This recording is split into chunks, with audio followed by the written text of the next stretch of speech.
رات گہری ہو رہی تھی۔ آسمان پر سیاہ بادل چھائے ہوئے تھے۔ وہ اس وقت شہر کے ایک پوش علاقے کے بڑے سے بنگلے میں موجود پارٹی رہنماؤں کے درمیان گھرا ہوا تھا۔ اس کے والد صاحب بھی اس کے ہمراہ تھے۔ پارٹی رہنماؤں نے اپنی سیاسی پارٹی کے حوالے سے چند ضروری فیصلے لینے کے بعد محفل سجائی تھی۔ ڈنر کے بعد شراب و شباب کی محفل سجائی گئی تو اس کے چہرے پر ایک لمحے کے لیے ناگواری سی دوڑ گئی۔ اس نے غصے سے اپنے باپ کی طرف دیکھا تھا جو اس کی طرف متوجہ نہیں تھے۔ اس نے اپنا سر جھٹکا۔ سامنے رقاصہ رقص پیش کر رہی تھی۔ اس نے اپنا منہ موڑ لیا اور اپنی جیب سے سگریٹ نکال کر اس جگہ سے باہر آ گیا تھا جہاں اسے گھٹن سی محسوس ہو رہی تھی۔ ایسا نہیں تھا کہ وہ بہت پارسا تھا اور پارسائی کا دعوے دار تھا، لیکن اس وقت اسے یہ ماحول بالکل بھی نہیں بھا رہا تھا۔ وہ کمرے سے نکلا اور ایک طرف کونے میں موجود سیڑھیوں کی طرف بڑھ گیا جو ڈائریکٹ چھت کی طرف کھلتی تھیں۔ وہ وہیں چھت کی کھلی فضا میں آ کر آسمان کو تکنے لگا جہاں چاند اپنی پوری آب و تاب کے ساتھ چمک رہا تھا۔ اس نے لائٹر نکال کر سگریٹ جلائی اور اس کا دھواں ہوا میں بکھرنے لگا۔ 2-3 کش لینے کے بعد وہ چند قدم آگے آیا، ریلنگ پر ہاتھ رکھ کر نیچے جھانکنے لگا۔ باہر ایک سکوت کی لہر موجود تھی، کوئی ہنگامہ، کوئی شور نہ تھا۔ ایک لمحے کے لیے اس کا دل گھبرایا۔ تبھی اس نے سامنے والے بنگلے کی طرف دیکھا۔ وہاں لائٹ جلی تھی اور کوئی بالکنی میں آیا تھا۔ اس نے اپنی آنکھیں سکیڑ کر آنے والے کو دیکھا تو اپنی جگہ جیسے ٹھہر سا گیا تھا۔ وہاں ایک لڑکی سر پر چادر جمائے، ہاتھ میں تسبیح لیے، تسبیح کے دانے تیزی سے گراتی ہوئی کچھ ورد کر رہی تھی۔ اس کے پنکھڑی جیسے لبوں کی جنبش نے اس کا دل جیسے جکڑ کر رکھ دیا۔ وہ ایک لمحے کے لیے حیران سا ہوا۔ اس کا دل ڈوبنے لگا۔ اس نے آج سے پہلے اتنا خوبصورت منظر نہیں دیکھا تھا۔ نور کا حالہ لیے وہ چہرہ بہت متاثر کن تھا، زوار علی جیسے سانس لینا ہی بھول گیا ہو۔ اس لڑکی نے بھی اسی وقت زوار علی کی طرف دیکھا تھا اور اس کے چہرے پر ناگواری پھیل گئی تھی۔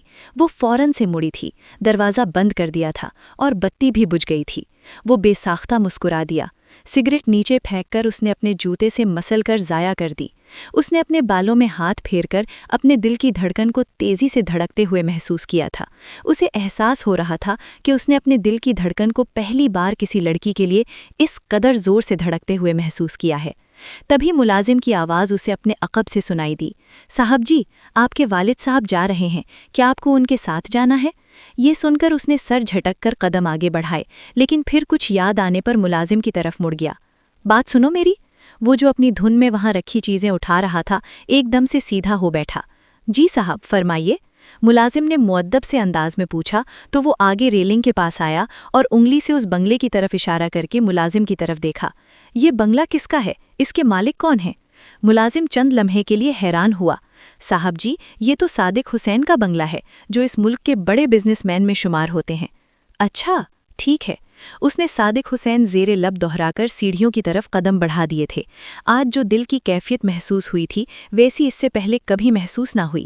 گاڑی ریورس کرتے ہوئے بھی اس نے گاڑی کے شیشے سے اس بنگلے کو اپنی نظروں میں لیا تھا کہ شاید اس پری وش کا ایک بار پھر سے دیدار ہو جائے، لیکن ایسا نہ ہو سکا۔ گاڑی اس گلی سے نکلتے ہی اس نے اپنی ساری توجہ ڈرائیونگ پر مرکوز کر دی اور ایک لمحے کے لیے وہ خود کی اس کیفیت پر حیران رہ گیا۔ یہ مجھے کیا ہو رہا ہے؟ وہ جو لڑکیوں کے نام سے ہی دور بھاگتا تھا اپنی اس کیفیت پر الجھ کر رہ گیا۔ آج صبح ہی تو جب وہ یونیورسٹی جانے کے لیے نکل رہا تھا اس کی والدہ نے اسے آواز دے کر روکا تھا۔ جی، آپ نے مجھے بلایا؟ اس کی والدہ نے اسے اپنے برابر میں بیٹھنے کا حکم دیا تو وہ وہاں بیٹھ گیا۔ تمہاری عمر نکلتی جا رہی ہے۔ یہ سن کر اسے ہنسی آ گئی۔ امی پلیز، میں کوئی لڑکی تھوڑی ہوں جو میری عمر نکلتی جا رہی ہے اور شادی نہ ہونے پر مجھے پریشان ہونا چاہیے۔ وہ ہمیشہ کی طرح اس بات کو مذاق میں اڑانے لگا۔ میں سچ کہہ رہی ہوں، اب تمہیں گھر بسا لینا چاہیے، یہی عمر ہوتی ہے گھر بسانے کی۔ زوار علی نے ایک نظر اپنی والدہ پر ڈالی تھی۔ اور یہ گھر بس جائے اس بات کی کتنی گارنٹی دیتی ہیں آپ مجھے؟ تو میں کل ہی شادی کرنے کے لیے تیار ہوں۔ زوار علی کی بات سن کر ان کے چہرے کا رنگ پھیکا پڑ گیا تھا اور ان کی آنکھوں میں آنسو اتر آئے تھے۔ وہ مانتی تھیں کہ میرے اور تمہارے باپ کے رشتے کو دیکھ کر تمہارے ذہن میں یہ خیال آتا ہے، لیکن یہ ہماری قسمت ہے، ضروری نہیں تمہاری قسمت بھی ایسی ہی ہو۔ اس کی والدہ ایک امیر کبیر گھرانے سے تعلق رکھتی تھیں اور اس کے والد صاحب علی حسن سے ان کی شادی ایک سیاسی ڈیل کا نتیجہ تھی۔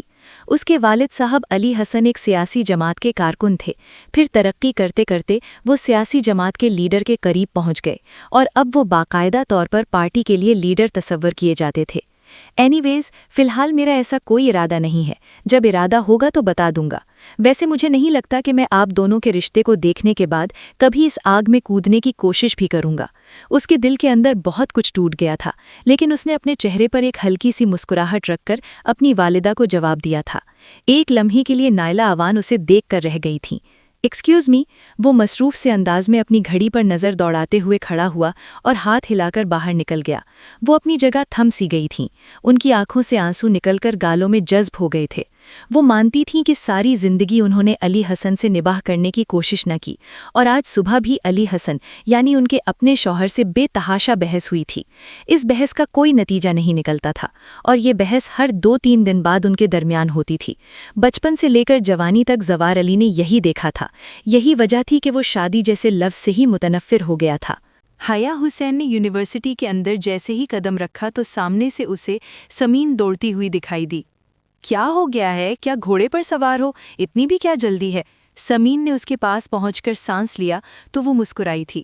گھوڑے پر ہی تو سوار ہوں، تم آؤ تو صحیح، وہاں بھیڑ تو دیکھو۔ آج یونیورسٹی کی سب سے زیادہ پسندیدہ شخصیت تشریف لائی ہے، مجھے بھی بہت شوق ہو رہا ہے اسے دیکھنے کا، تم بھی چلو نا پلیز۔ وہ اس کا ہاتھ پکڑ کر آگے بڑھنے لگی جہاں نوجوان لڑکوں اور لڑکیوں کا ہجوم جمع تھا۔ چھوڑو یار، میرے سر میں بہت درد ہے، تم زنیرہ کے ساتھ چلی جاؤ، میں ذرا کلاس میں جاؤں، اگر آج اسائنمنٹ جمع نہیں کرایا تو سر بہت غصہ ہوں گے۔ وہ بیزار سی اس کا ہاتھ چھڑا کر آگے بڑھ گئی۔ اسے کیا ہو گیا؟ سمین نے اپنے کندھے اچکائے اور زنیرہ کی تلاش میں نظر دوڑانے لگی۔ کلاس میں آتے ہی حیا حسین نے ایک طرف بیگ رکھا اور اپنے چکراتے ہوئے سر کو تھام کر کام ہونے کی کوشش کی تھی۔ کل رات والی بات اس کے دماغ پر جیسے ہتھوڑے برسانے لگی۔ اس نے پانی کی بوتل نکال کر چند گھونٹ پانی کے پیے اور بے دلی سے کلاس لینے لگی۔ کلاس ختم ہوتے ہی اس کے سر میں شدید درد ہو چکا تھا۔ وہ باہر لان میں بیٹھی تھی، گرمی اور حبس سے برا حال تھا۔ اس نے اپنے دوپٹے سے چہرے پر آئے پسینے کو صاف کیا تو اسے اپنے برابر میں کسی آہٹ کا احساس ہوا۔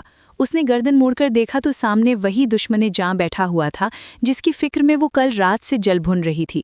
رمیز کو دیکھ کر اس نے فوراً سے نگاہیں پھیر لیں اور اپنا بیگ اٹھا کر وہاں سے جانے لگی۔ رمیز نے آگے بڑھ کر اس کا راستہ روک لیا۔ یار تم ابھی تک ناراض ہو؟ اس نے نرم سے لہجے میں کہا تو وہ سینے پر بازو لپیٹ کر فرش کو گھورنے لگی۔ میں تم سے بات کر رہا ہوں، میری طرف تو دیکھو۔ ایسی بھی کیا ناراضگی یار؟ اس کا ہاتھ تھام کر اسے دوبارہ وہیں بیٹھا گیا تھا۔ حیا نے اپنا ہاتھ اس کے ہاتھ سے کھینچ لیا۔ ادھر دیکھو میری طرف، اس نے ایک بار پھر سے حیا سے درخواست کی تو حیا نے اس کی طرف نظریں اٹھائیں۔ آئی ایم سوری یار، میں اور کیا کر سکتا ہوں؟ تھوڑا برداشت تمہیں اپنے اندر پیدا کرنا ہوگا۔ یہ رشتہ میری مرضی سے طے ہوا ہے، میری پسند سے ہوا ہے، بس یہی بات میری امی کو پسند نہیں آتی اور وہ کچھ الٹا سیدھا بول دیتی ہیں۔ وہ وضاحت پیش کرنے لگا۔ ایسی کوئی بات نہیں ہے، حیا نے دل پر پتھر رکھ کر کہا تھا۔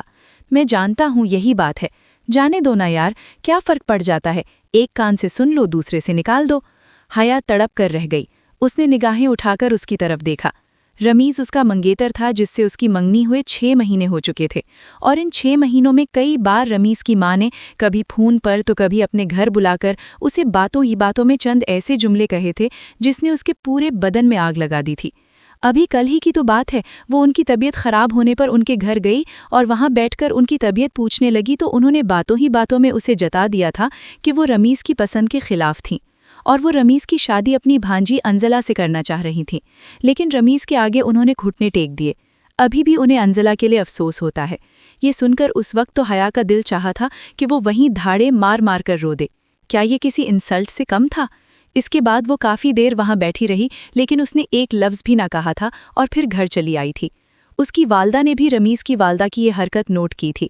حیا نے اس وقت تو اپنی والدہ سے کہہ دیا تھا کہ اسے کوئی فرق نہیں پڑتا، لیکن واقعی میں اسے فرق پڑا تھا۔ یہی وجہ تھی کہ اب رمیز اس کے پاس آ کر اس بات کی وضاحت دے رہا تھا کہ اس کی ماں کی بات کا وہ غلط مطلب نہ لے۔ رمیز، بات یہ نہیں ہے کہ ایک کان سے سنی جائے اور دوسرے سے نکال دی جائے، بات احساس کی ہوتی ہے۔ انہیں یہ احساس ہونا چاہیے کہ تم نے مجھے پسند کیا ہے، میں تو تمہیں جانتی تک نہیں تھی، اور اب اگر انہوں نے تمہیں میرے ساتھ جوڑ دیا ہے تو انہیں میری عزت کرنی چاہیے۔ میں ان لڑکیوں میں سے نہیں ہوں جو لڑکوں کے لیے بچھی بچھی جاتی ہیں۔ میں نے تو تمہیں دیکھا تک نہیں تھا، تم نے ہی مجھے پسند کیا ہے۔ رمیز نے بیزار ہو کر سر ہلایا اور اپنا ہاتھ ہوا میں بلند کر کے اسے مزید کچھ بھی کہنے سے روک دیا۔ اچھا یار، بس اب بھول جاؤ ان ساری باتوں کو۔ جہاں محبت ہوتی ہے وہاں تھوڑا برداشت بھی کرنا ہوتا ہے۔